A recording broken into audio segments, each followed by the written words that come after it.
spring. Mushrooms grow in a fairy ring. Little toadstools, brown and white, reappear in the pale moonlight. Spring is here, now it's spring. Fairies dance all in a ring. Spring is here, now it's spring. Fairies dance all in a. Spring is here, now it's spring. Fairies dance all in a ring. Spring is here, now it's spring. Fairies dance in a fairy ring.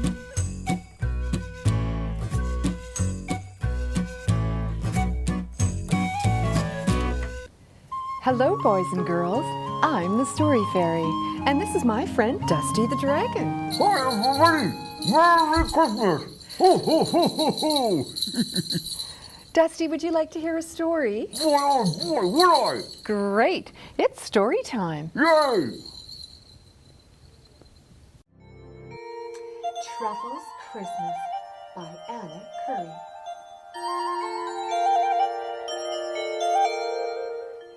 Christmas was coming. All the little mice had finished their letters to Santa. All that is, except for Truffle. He couldn't decide what he wanted. I'd really love a hula hoop, but I wished we had a blanket, a nice new blanket without any holes. But there again, you'll have to decide, said Emmeline, his big sister, who always knew best, or Santa won't bring you anything. Here, you'd better start again. Oh, all right, a hula hoop then, said Truffle, throwing away his letter. He put his new letter into an envelope and addressed it to... What does that say, Dusty? Looks like Santa Claus, North Pole. On Christmas Eve, the mice hung their stockings up in a neat row. I'm getting a nurse's uniform, announced Emmeline. I'm getting a chemistry set, said George, Truffle's big brother. The littlest mice squeaked excitedly. They wanted teddy bears. Then all of the mice went off to bed. Mother Mouse put their blanket over them and tucked them in. It wasn't a very big blanket and didn't quite cover them all. Emmeline got most of the blanket because she was the oldest, then George, then Truffle. But the littlest mice were always right on the edge. They lay shivering in the cold. So Truffle gave them his part of the blanket, but then he got cold. Father, said Truffle, as he stared out into the darkness, I wished I'd asked for a blanket and not a hula hoop. Father, I know, he said, suddenly sitting bolt upright. I'll wait for Santa to tell him I've changed my mind. Truffle crept out of bed and tiptoed to the mouse hole door. There he waited and waited, but Santa didn't come and didn't come. It's no use here, grumbled Truffle. I'll go outside where I can see farther. Oh, I'd better take something to eat in case I get hungry. He packed an apple core, a bread crust, and half a peanut, and he went off into the night dragging his picnic behind him. It was very cold. As he waited for Santa, Truffle became hungry, so he unpacked his picnic. First, he ate his bread crust very slowly. Then he ate his apple core very, very slowly. Then, finally, he ate his peanut half very, very slowly. But still, Santa did not come. Truffle stood up and brushed his whiskers. I'll go to that hill over there where I can see Santa, and Santa can see me, he said firmly, and plodded off. In the woods, a fox barked, and an owl hooted. A tabby cat pricked up her ears. Truffle was scared, but he trudged on and on. The clouds covered the moon. The candle in Truffle's lantern went out. It was very dark. Truffle felt all alone and very tired. He sat down and tried to watch for Santa, but his eyes kept shutting. Softly, it started to snow. Truffle fell asleep. Now, said the fox, before the snow covers him entirely. Now, said the owl, before the greedy fox gets him. Now, said the tabby cat, because I'm very, very hungry. Then, just before the fox jumped, and the owl swooped, and the tabby cat pounced, there was a tinkling and jingling of sleigh bells. There was a rattling and creaking of harnesses. There was a pattering and shuffling of hooves, but Truffle was fast asleep and didn't notice a thing until a reindeer snorted in his face. Eek, squeaked Truffle. What's this? Said Santa. A mouse? A poor little mouse? How cold you are! Truffle shivered. Why aren't you tucked up in bed? Asked Santa. I came to find you, mumbled Truffle, still half asleep and rather mumbled.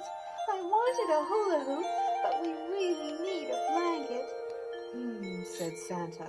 I think it's time I took you home. He tucked Truffle into his pocket. And away they went, over the fox, the owl, and the tabby cat, over the forest and the hills, over the fields and the hedges, and they didn't touch ground until they reached Truffle's home. Truffle was asleep again, so fast asleep that he didn't even stir when Santa fished him out of his pocket and returned him to his mouse hole. Santa's hand brushed against a little piece of crumpled paper lying on the ground. He unfolded it carefully. Dear Santa, It said in tiny mouse letters. I would like a hula hoop blanket. Hula hoop blanket. Aha, said Santa. I see. Emmeline was the first to wake on Christmas morning. She squealed loudly and woke up George, Truffle, and the littlest mice. They all squealed too, for not only were they lying under the reddest, warmest, coziest blanket they had ever seen, they were lying on the most beautiful bed for mice in the world. Look at all the presents, Dusty. Wow! And Emmeline had her nurse's uniform. George had his chemistry set. The littlest mice had their tiny teddy bears, and Truffle had his hula hoop. He smiled happily, and on his whiskers there still clung a little bit of red fluff from the bottom of Santa's pocket. That was a great story, girl.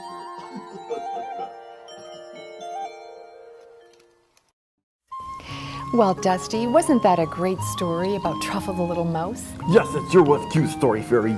And I'm so happy he got his wish. He got a hula hoop and a blanket. Yes, everybody got what they wanted. Well, you know, Dusty, I thought it would be a really fun thing to take the moms and dads, grandmas and grandpas, out on a magical adventure. Where, Story Fairy? We're going to go to the Lacoste Garden Centre and follow the Stubbs family, Lee, Leanne, And my new friend Lara. as they pick out a Christmas tree. Boy, sounds like fun, Story Fairy. Let's go. Ho, ho, ho, ho, ho.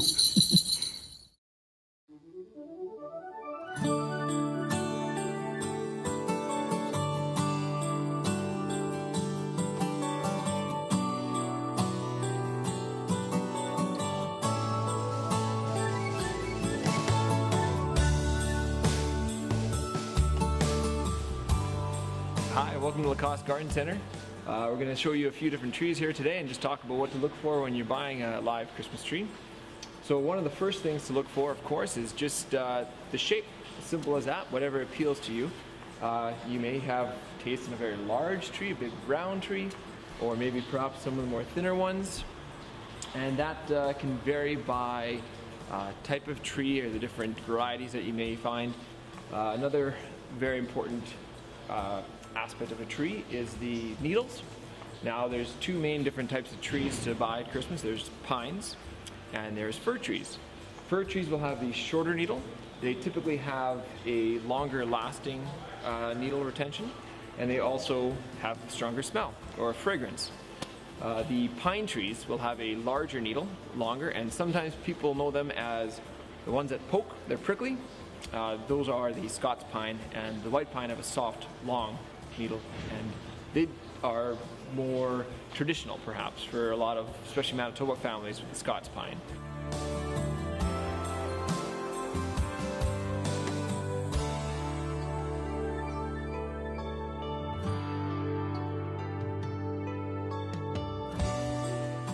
So one of the important things to do to make sure your tree lasts till Christmas, or till Ukrainian Christmas or New Year's, whenever you like to keep it up till, is putting a cut 1 to 2 inches on the trunk of the tree.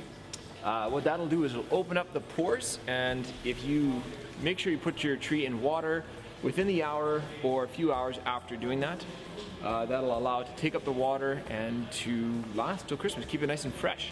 Another tip that a lot of people don't know about is just like misting a houseplant. If you take a water mister and spray your tree, that'll keep it moist. It'll also bring out some of that fragrance in your tree. One thing we recommend is just using plain water, maybe a bit of a preservative, but avoiding some of the maybe homemade concoctions that a lot of people may have harmful things. We've heard of all sorts of homemade things to add to your water, but if you keep it simple and just use room temperature water in your tree, you'll have a healthy, long-lasting, fragrant tree till Christmas.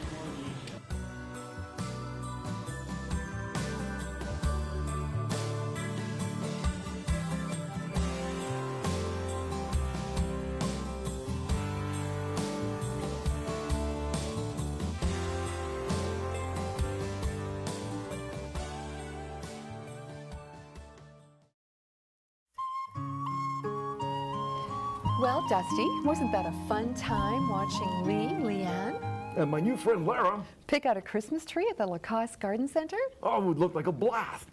Well, you know, I thought we would read another story, and guess what this one's about?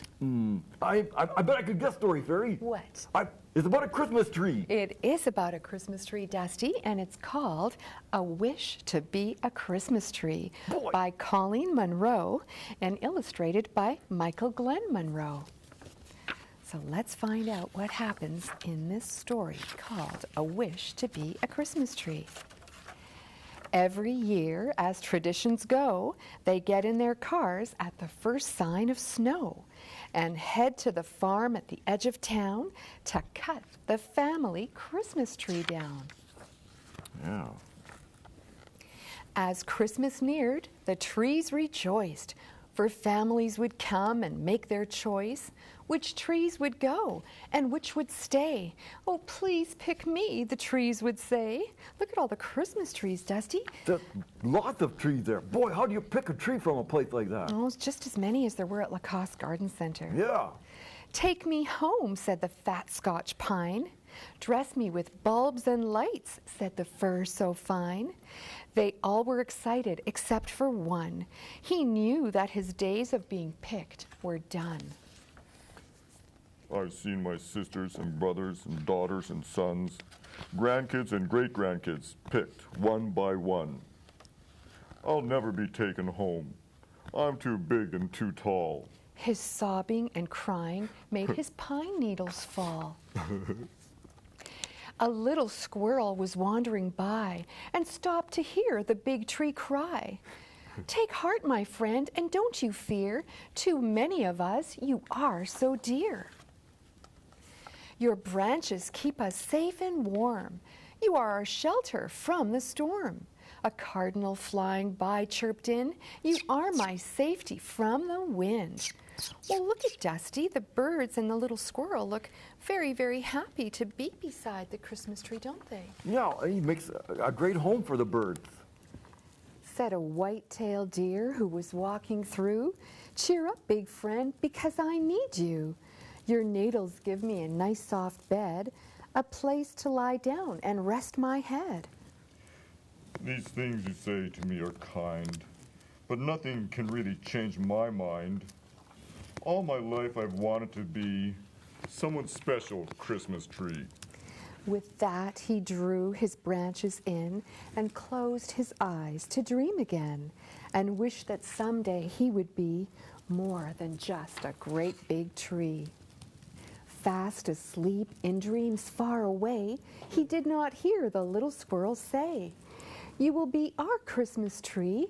Let us decorate you for all to see." "Come gather around," the little squirrel cried, to woodland animals both far and wide.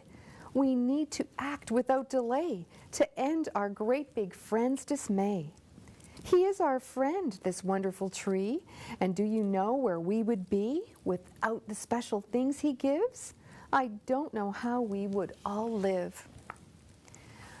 Without ever complaining, he's given these things, yet never knowing the joy he brings, offering friendship from the very start, never once revealing the dream in his heart. Everyone should bring a treasure, so our giant friend can measure the love for him that our hearts hold, the feelings that were never told. Each animal came with gifts to bear, over ground, through the trees, and some through the air. With acorns, icicles, and berries so bright, they worked and trimmed into the night. Look at the Christmas tree now, Dusty. Boy, what a difference. They're sure working hard at it. I mean, he's really looking colorful. Yeah. The crows searched through their nests full of shiny things, hoping to find the perfect present to bring. There, among their treasures, found from afar, was the most beautiful, bright, and shining star. Very nice. His woodland friends decorated him with special things hanging from every limb. Acorns were dangling off branches strong. Berries were strung as a garland so long. The first morning sun brought a wondrous sight as icicles glimmered and captured the light.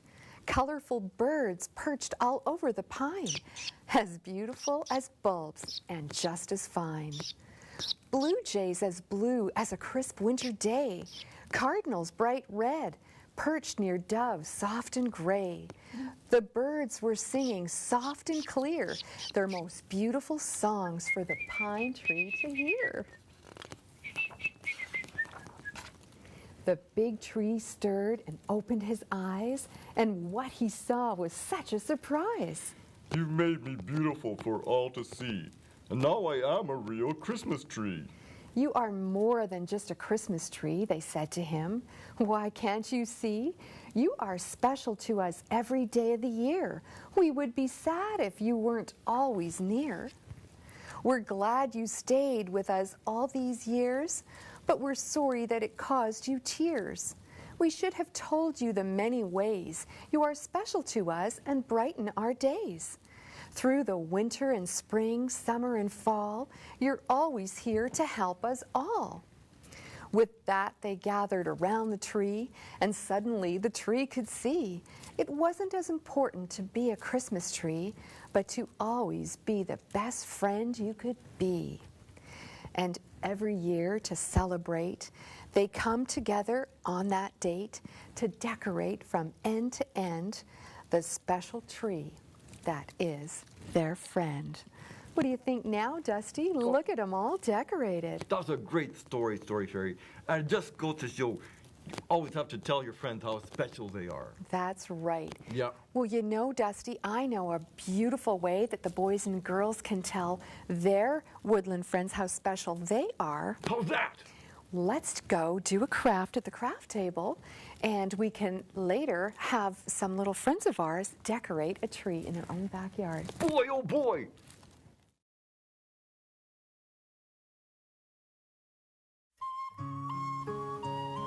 Well, Dusty and boys and girls, here we are ready to make some ornaments for our backyard tree. Are you ready, Dusty? It's a ram story, Fairy. Well, boys and girls, these are some things that you can do with the help of your mom and dad at home. And I want to show you some really simple ones first that are very easy to make. Over here, we just sliced some apples and cut a hole in the center. And these are ready to hang on the tree. And the birds like to nibble on these, so we have some apple ornaments over here already made. You know, Story Fairy, I bet some people get deer in their backyards too. Oh, they do, and bunnies. Yes. Rabbits, of course, and squirrels. And so I didn't bring any peanuts here today, Dusty, but peanuts are also a really nice treat to put out for the blue jays and the squirrels. And it's a healthy treat too, Story Fairy. It's a very healthy treat. And also some dried corn.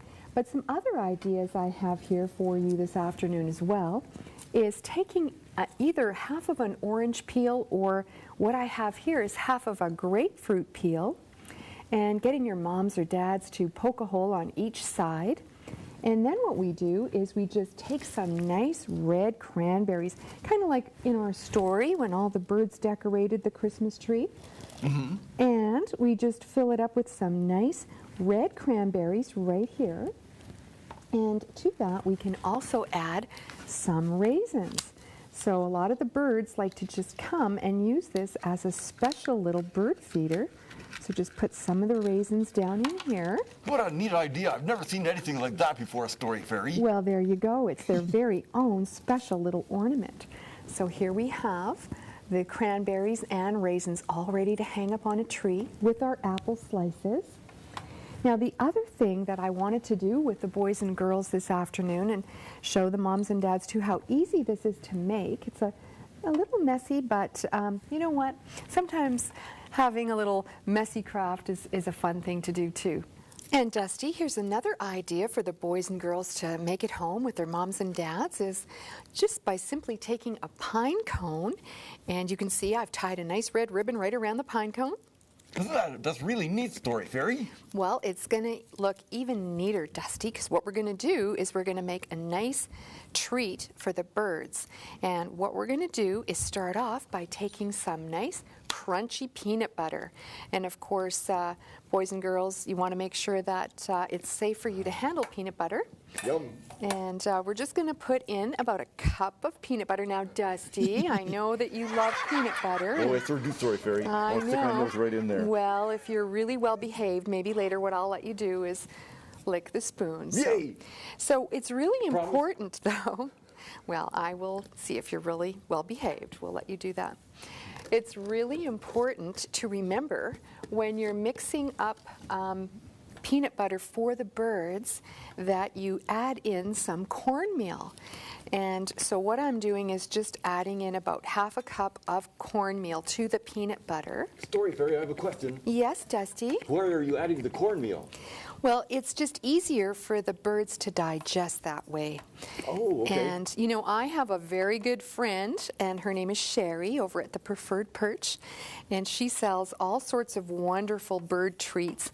And she is just a wellstream of knowledge to speak to if you have any questions about which types of birds to attract into your yards and how to feed them. Wow! So different bird eats different things? That's right. Okay. So right now you can see that I've mixed the cornmeal in with the peanut butter, and now to that what I'm going to do is just put this over here, take some bird seed and put it down in the bottom of this big pan. So you want to have something with a nice high edge so there's no mess. So this bird seed has corn and sunflower seeds and all sorts of nice yummy things that birds love. And then another seed I'm adding right now is called black thistle seed. So I'm just adding this to our seed mixture. And maybe about half a cup or so of that, depending on how many pine cones that you have that you're wanting to decorate. And then, Dusty. Story Fairy, I have another question. Yes, Dusty. Do you have any worms to feed the birds? No, Dusty, I don't think worms would be a nice treat for them in the winter. They, first of all, aren't out there in the winter and ready and available for the birds to eat. So sometimes when it gets really cold, the birds are very happy to see that that we care enough to put out some treats for them. Okay. So that was a good question, though. But I know that the robins, when they come back in the spring, they really love the worms, right? Right. And some other birds as well. So now what I'm doing is I'm just spreading on that peanut butter and cornmeal mixture. Boy, that looks tasty. And it almost looks like a kind of a Christmas treat for you, doesn't it? Sure does. But we'll have to make yours later. Okay. Okay, so we want to make sure that we get a lot of this nice ooey gooey peanut butter with the cornmeal all spread on the ornament. And don't worry if your hands get a little peanut butter on them afterwards. We'll wipe them off. And now it's time to almost like making shake and bake, or another cookie recipe is just take the bird seed and put it all over the ornament. Wow, what a neat idea, Story Fairy. Yes, and see now, it's all ready for hanging on the Wow. tree. So, I have a few more ornaments to do here, Dusty, and the boys and girls at home have a good idea of how they can create some nice treats for Christmas for the birds and all the little animals in their backyard. And Dusty, that is going to bring so much magic to their tree and their backyards. Do you think that's a great idea for Christmas? A super duper idea, Story Fairy. And I think the trees are going to be very happy, too, to have all of those little woodland friends coming and sharing all the goodies on their branches this winter. You're going to have a Christmas party. They will. With all kinds of goodies.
Well, Dusty, now that the Christmas ornaments are all made for the real Christmas tree outside, I think it's time to say goodbye, and you know what that means. Yes, I sure do, Story Fairy. It's time for the fairy promise. So boys and girls, moms and dad, raise your right hands and repeat after me. I promise I promise to be kind to others to be kind to others with my words, with my words, to always recycle to always recycle and feed the birds, and feed the birds, to see the magic all around, to see the magic all around, both in the sky both in the sky and on the ground. and on the ground. If I do these If I do these and other things, and other things, I will always hear I will always hear the whisper of wings. the whisper of wings. And now you're all honorary friends of the fairy, and Dusty the dragon too. Yay! See you next time when we go on another magical adventure. Merry Christmas, everyone.